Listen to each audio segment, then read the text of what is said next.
Besuch hier im Haus, aber das ist mein erster Besuch als Bundeskanzler und insofern ein besonderer Antrittsbesuch. Ich komme als ein Freund des Landes, als ein Freund Israels, der weiß, dass die Freundschaft zwischen Deutschland und Israel unendlich wertvoll und kostbar ist. Und sie wird auch niemals selbstverständlich sein. Und wir werden immer auch an die Vergangenheit denken, wenn wir uns in der Gegenwart treffen und über die Zukunft miteinander Beziehungen sagen. Ich habe den Tag mit Bedacht in Yad Vashem begonnen. Ich habe dort der 6 Millionen Männer, Frauen und Kinder aus ganz Europa gedacht, die von Deutschen ermordet wurden, weil sie Juden waren. Das Trauma der Shoah ist ein unauslöschlicher Teil der israelischen Identität. Auch für die Identität meines Landes bleibt sie prägend und sie muss auch prägend bleiben. Wir werden die Erinnerung immer lebendig halten an dieses monströse Verbrechen, das Deutsche am jüdischen Volk begangen haben. In Yad Vashem, an diesem Ort, ist mit Händen zu greifen, welche bleibende historische Verantwortung Deutschland trägt. Deutschland wird deshalb immer für die Existenz und die Sicherheit Israels einstehen. Das gehört zum unveränderlichen Wesenskern unserer Beziehungen. Wir dürfen jetzt nicht zu kurz springen und denken. Nach den Traumata des Krieges, die Israelis wie Palästinenser durchlitten haben, müssen wir das Fundament einer neuen Ordnung hier in der Region legen. Einer neuen Ordnung, in der Israelis, Palästinenser und arabische Nachbarn dauerhaft in Frieden, Freiheit, Sicherheit und Würde leben können. Wir arbeiten mit an dem Ziel eines neuen Nahen Ostens, in dem auch der Staat Israel als Teil seiner selbst anerkannt wird und auch angenommen wird. Unsere Überzeugung lautet, die perspektivische Gründung eines palästinensischen Staats an der Seite Israels eröffnet vermutlich die beste Aussicht auf eben diese Zukunft. Eine Zwei-Staaten-Lösung wird sich nur durch Verhandlungen verwirklichen lassen und sie wird am Ende dieser Verhandlungen stehen. Aber diese Verhandlungen sind eben jetzt notwendig. Die deutsche Bundesregierung bleibt bei ihrer Auffassung, dass die Anerkennung eines palästinensischen Staates am Ende und nicht am Anfang eines solchen Prozesses stehen kann. Die Bundesregierung leistet deshalb der palästinensischen Autonomiebehörde Hilfen. Man kann diese Behörde in vielem zu Recht kritisieren. Ich tue das auch. Ich habe darüber auch gestern Morgen mit Präsident Abbas gesprochen. Aber gerade jetzt, da es Reformansätze gibt, sollten wir unterstützen. Zur Wahrheit gehört auch, meine Damen und Herren, dass es aus unserer Sicht keine Annexionsschritte im Westjordanland geben kann, keine formellen, keine politischen, baulichen oder sonstigen Maßnahmen, die in ihrer Wirkung auf eine Annexion hinauslaufen. Friedrich, it's good to welcome you and your delegation to Jerusalem, not for the first time, but as you say, the first time as Chancellor. We had the opportunity between these visits to speak many times on the phone, and I have to tell you, I speak to many world leaders. When I speak to Friedrich Merz, it's an open, honest conversation, even when we have disagreements, and often we have agreements, but these are open conversations between friends and people who respect each other. I have to say that I took note not only of our differences, but also the forthright statements that you made about what Israel is doing for the rest of humanity. You said that during the Rising Lion operation, our 12-day war with Iran. You said it just now in Ankara, quite forcefully. And I think these and other statements are very important because they reflect a deeper commitment which expresses the intertwined destinies of Israel and Germany. We went through the greatest tragedy that any people suffered on German soil and committed by Germans. And the generations that followed the Holocaust were understood that there was a special moral commitment to enable the Jewish state, the Jewish people, to recover from this horror. And Germany was committed and remains committed to Israel's security in many important ways. Germany work in the defense of Israel, but Israel, the Jewish state, 80 years after the Holocaust, works for the defense of Germany. And that is a historical change that comes at the time of great international turbulence and change. We discussed the ways that we can continue this defense cooperation in a changing world, but it's not only cooperation in military matters. We discussed the cooperation in technological matters. We discussed, of course, how to bring an end to the Hamas rule in Gaza, because that's an essential part of ensuring a different future for Gaza and a different future for us facing Gaza. We finished the first part, as you know, Phase one, we're almost there. We have one more hostage, deceased, Hanikvili, a hero of Israel, to return here. And then we very shortly expect to move into the second phase, which is more difficult, or equally difficult. I would say more difficult because nobody believed that with our combined action, Israel's military action in Gaza City and President Trump's effective diplomatic action in bringing the Arab and Muslim world to press Hamas to give up the hostages, nobody believed that we would achieve it, but we did. And now we have a second phase, no less daunting, and that is to achieve the disarmament of Hamas and the demilitarization of Gaza. And as I mentioned to the Chancellor, there's a third phase, and that is to de-radicalize Gaza, something that also people believed was impossible. But it was done in Germany. It was done in Japan. It's done in the Gulf states. It can be done in Gaza too. But of course, Hamas has to be a seven-front war against malign forces led by Iran that are openly committed to annihilate us. This, 8 decades after the Holocaust, an openly declared attempt to annihilate the Jewish state. Imagine that you had an openly declared attempt to annihilate Germany, or an openly declared attempt to annihilate France, or Austria, or any other country.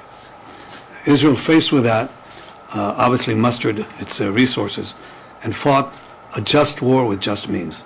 We are undergoing vilification on a historic scale for the last 80 years, but not for the Jewish people. We've been maligned through centuries. In the Middle Ages, in Germany, and throughout medieval Europe, we were accused of poisoning the wells, of slaughtering Christian children to use their blood to bake Passover matzahs. We were carrying vermin. These were the accusations that were always preceded the actual annihilation that followed. And Jews were attacked. They suffered pogroms. They suffered expulsions, and they suffered wholesale massacres from a very large swath, from Spain to Ukraine. Enormous vilifications, enormous attacks, culminating in the greatest massacre of them all, the Holocaust. What has happened since? We thought, some thought, actually I didn't, but some thought, that anti-Semitism was gone. It's not gone. That cyclical phenomena of attacking the Jews in ways that prepare their destruction, delegitimize them, was transferred from the Jewish people to the Jewish state. It just took a respite, a few decades, where anti-Semitism was not done in polite company. Now it's done in every capital. And people carry the flags of Hamas. I commend the Chancellor for speaking the truth in a number of important occasions. But we still have a job to do to explain what it is we're fighting, how we're fighting it, and why we're doing what we're doing is not only for our defense, but for Germany's defense, and the defense of free societies everywhere, and I will say our non-radical Arab neighbors as well. In fact, they understand it better than most. Of two states, now we have a different point of view, obviously, because the purpose of a Palestinian state is to destroy the one and only Jewish state. They already had a state in Gaza, a de facto state, and it was used to try to destroy the one and only Jewish state. We believe there's a path to advance a broader peace with the Arab states, and a path also to establish a workable peace with our Palestinian neighbors. But we're not going to create a state that will be committed to our destruction at our doorstep. And as you know, Israel is gigantic. It's 50 kilometers wide, 70 kilometers wide at its widest point. And we are obviously going to take care of our security. The one thing that we will always insist upon is that the sovereign power of security, from the Jordan River, which is right here, to the Mediterranean Sea, which is right there, that will always remain in Israel's hands. And that means that Israel will control its destiny and continue to protect its security for our sake and for others as well. I have to say, Friedrich, I think we're at the cusp of a new age, because I think that we will achieve the expansion of peace. Following up your words and what the Chancellor has just said, he asked you not to take any steps which could lead to annexation of parts of the West Bank. So my question for you would be, can you guarantee that you are not taking these steps?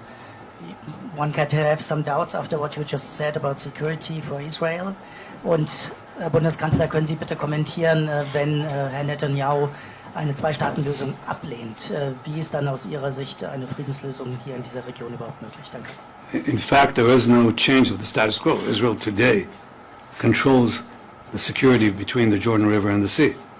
If you're not aware of it, you should be, because that is the situation. That's why you don't have terrorism exploding from Judea, Samaria, from the Palestinian areas. In fact, we brought it down considerably with that issue that was always raised. You're never going to expand peace because you're not, because you're always going to have to go around or through the acceptance of the PA. If the PA doesn't agree, you're not going to have any Arab country come. That's what I was told before we signed the Abraham Accords with 4 Arab states. And in fact, the way we got it is we went around the PA, because the PA is not interested in peace with Israel. They're interested in a peace without Israel. They don't want a Palestinian state next to Israel. They want a Palestinian state instead of Israel. So I think that everybody says, well, they'll change. Well, we'll see. If they'll change, I doubt. Of course, I'd be delighted to visit Germany again and speak there with the Chancellor, bring our government together, G2G. I think that's important.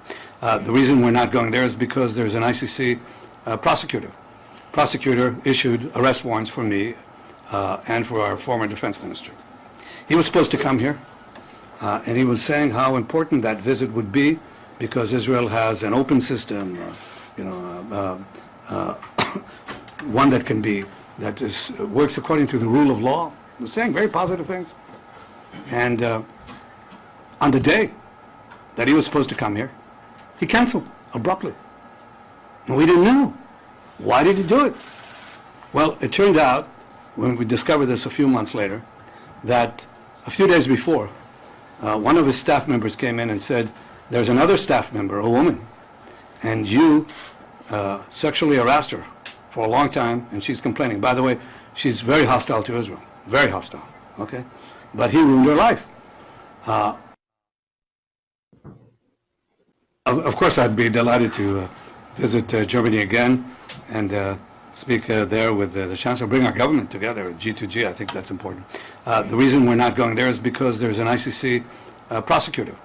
Prosecutor issued arrest warrants for me and for our former defense minister. He was supposed to come here, and he was saying how important that visit would be, because Israel has an open system, one that can be, works according to the rule of law. He was saying very positive things. And on the day that he was supposed to come here, he canceled abruptly. And we didn't know. Why did he do it? Well, it turned out, when we discovered this a few months later, that a few days before, one of his staff members came in and said, there's another staff member, a woman, and you sexually harassed her for a long time, and she's complaining. By the way, she's very hostile to Israel, very hostile, okay? But he ruined her life. شفت بدأ لك